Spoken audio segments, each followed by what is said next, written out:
Good. Thank you. Okay. Erev Tov, everyone.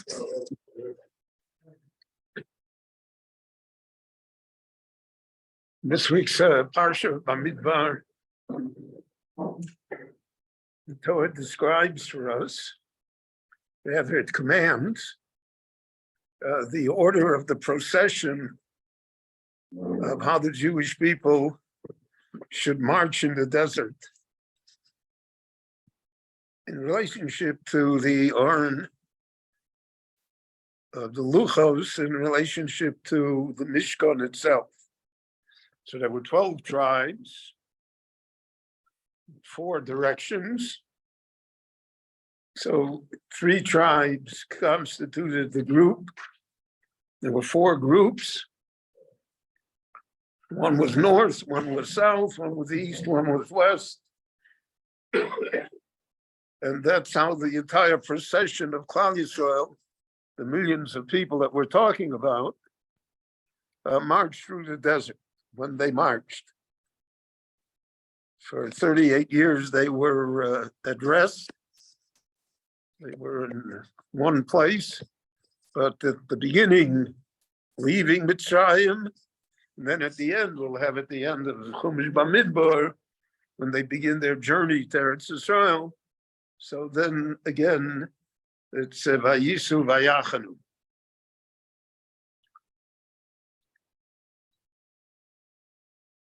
Rashi quotes the Gemara that the order of the march was predetermined. In other words, which of the tribes would be to the north, and which to the south, and which to the east, and which to the west. That was already predetermined by how the Jewish people, the sons of Yaakov Avinu, the original 12 tribes, the Shvatim, how they carried the Aron of Yaakov Avinu from Mitzrayim to the Morat HaMachpelah, where he was buried in Hebron. So whatever the order was there, that's the order that hundreds of years later, the Jewish people en masse would follow in accompanying the Aron and the Mishkan and marching through the desert to their destination. So there's an interesting medrash that details for us that Yaakov Avinu had 12 sons. And the Medrash says that not all 12 sons carried the Aron of Yaakov when they went to Hebron. In other words, all of the sons went, but there are 2 sons that the Medrash points out that did not actually accompany the Aron. And those 2 sons were Yosef and Levi. And they were substituted for by Ephraim and Menashe. So that there were 12, as there were the sons of Yaakov, but there were only 10 sons and 2 grandsons. And 2 of the sons, Yosef and Levi, were not involved in carrying the Aron. And the Medrash explains that we can understand why Yosef is not involved, because Yosef is a melech. He represents royalty. He's the melech in Mitzrayim. And it does not behoove royalty to be a pallbearer. It's not the honor of a royal king to carry the lifeless body and therefore Yosef was excluded. He was not carrying his father's beer.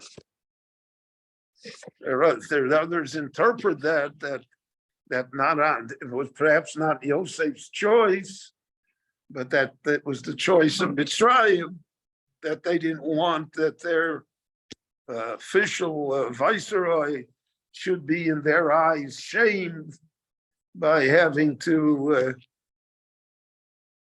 carry the coffin. What about Levi? Why was Levi not involved? So the Medrash says because the Kohanim are going to come from Levi. Kohanim Alavim b'nei Tzodok asher shomru es mishmarti. And the Kohanim don't carry bodies. That's not in their ability to do so. So even though the highest level is Kohen Gadol, so even though there are instances for certain Mesim that Kohanim are Matame, and for one's father certainly so, nevertheless the general concept that Kohanim stay away from Mesim wanted to be reinforced, and because of that, therefore, Levi did not carry the Oron. And therefore, they had 10, and they needed 2 more. So the substitute for Yosef and for Levi were the 2 children, Ephraim and Manasseh, and that was included in the blessing that Yaakov Avinu gave them. Ephraim and Manasseh, Keruven v'Shimon Yehuli. They would have a din like actual children. So that the practical manner of what happened was that 12 children did carry the Oron of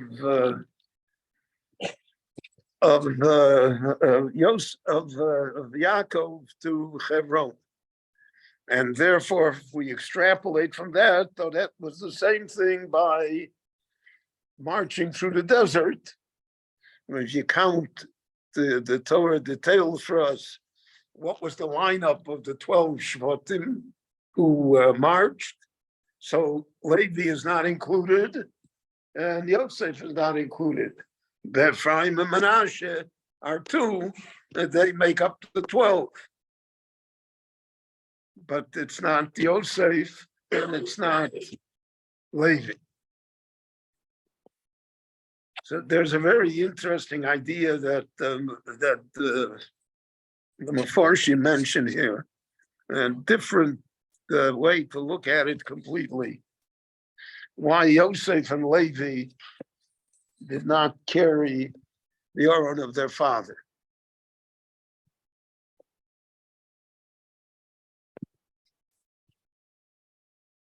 And the first idea that I told you is all positive, because Yosef is a melech and Levi is a Kohen.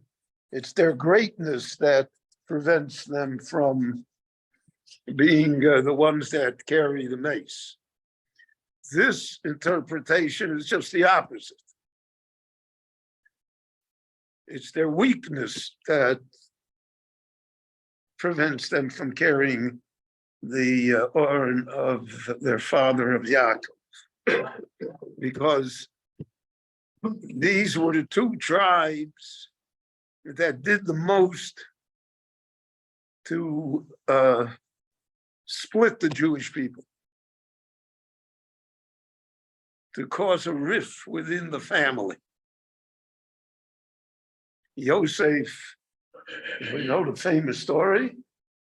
Yosef as the Basam Roy Laviem. Yosef said Lashon Hara against the brothers.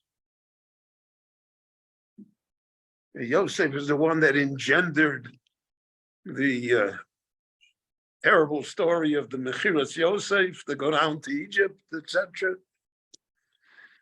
So even though at the end everything is patched up, but we know that something always remains. It's not what it was before. And we saw that when Yaakov Avinu died, the brothers said, Lu Yistamenu Yosef. Now that our father is dead, Yosef is going to get even with us. As long as our father was alive, he wouldn't do anything out of respect for our father. So there's a split in Klal Yisrael, and that split was throughout all the generations. Later it would be Malchus Yehuda and Malchus Ephraim, and even in Mashiach, there's Mashiach ben Yosef, Mashiach ben David. Split the Jewish people. So therefore, we don't want that he should be one that should carry his father's, because Yaakov was the one that symbolized to unite them all. And Yosef was the catalyst for their division. And the same thing with Levi. Shimon v'Levi achimein klemechelnos mecheroseyim. Yaakov Avinu said, Levi's a killer. Levi does not represent what the Jewish people should be. So even though Levi will outgrow it, so to speak, and he'll become the Kohen, and he'll become the symbol of holiness and of purity, and it'll be Sifsei Kohen, Yavakshu Das. Nevertheless, Levi has a problem. And the problem is that he takes the law in his own hands. He doesn't consult with the other brothers. He doesn't see what his actions will bring. And later on in the story of Yosef, the Medrash itself says that Levi said, Levi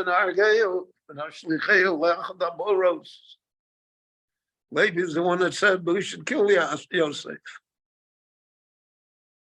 So therefore, Yaakov Avinu didn't want that these two sons should carry it. Instead, they substituted Ephraim and Manasseh. So Ephraim and Manasseh are innocent bystanders in the whole story. They don't have anything to do with the origin of the Kiras Yosef and the Shem. They don't have anything to do with any of that. So therefore, Yaakov said, Keruven v'Shimon, we'll count them as tribes. They can carry. But the Levi and the Yosef themselves, they should not participate. And so that was repeated in the Midbar. And the Jewish people marched in the Midbar to the tribe of Levi. There was the Machne Leviah. They had their own encampment. And they did not march the way the other tribes marched. They marched as a separate entity. And the same thing is true regarding Yosef, that the Shevet of Yosef didn't march as one entity, but rather it was divided between Manasseh and Ephraim. Each one had their own flag, each one had their own nasi, so that it repeated itself based on the incident that occurred to bring Yaakov back to Hebron, Teretz Yisrael, to bury him in the Marsa Machpelah.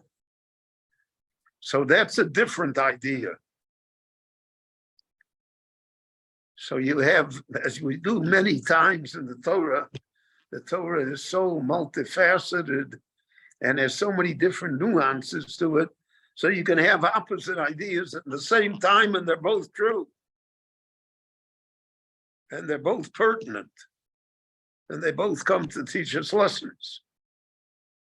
And therefore, that's why the Torah has spent a great deal of space, so to speak, in this week's parsha, in the next week's parsha, and later in the Chumash Bamidbar, to describe how they marched through the desert, what was the order, what was on their flags, etc., in order to teach us that these are lasting values, eternal problems, so to speak, that we should be aware of and be able to judge them. Rabbi Chananya ben Akash Omer Rotza HaKadosh Baruch Hu Zakos Es Yisrael L'fichach Hirba Lahem Torah and Mitzvos Shneimar Hanoi Chafetz Aman Tzidko Yagdil Torah.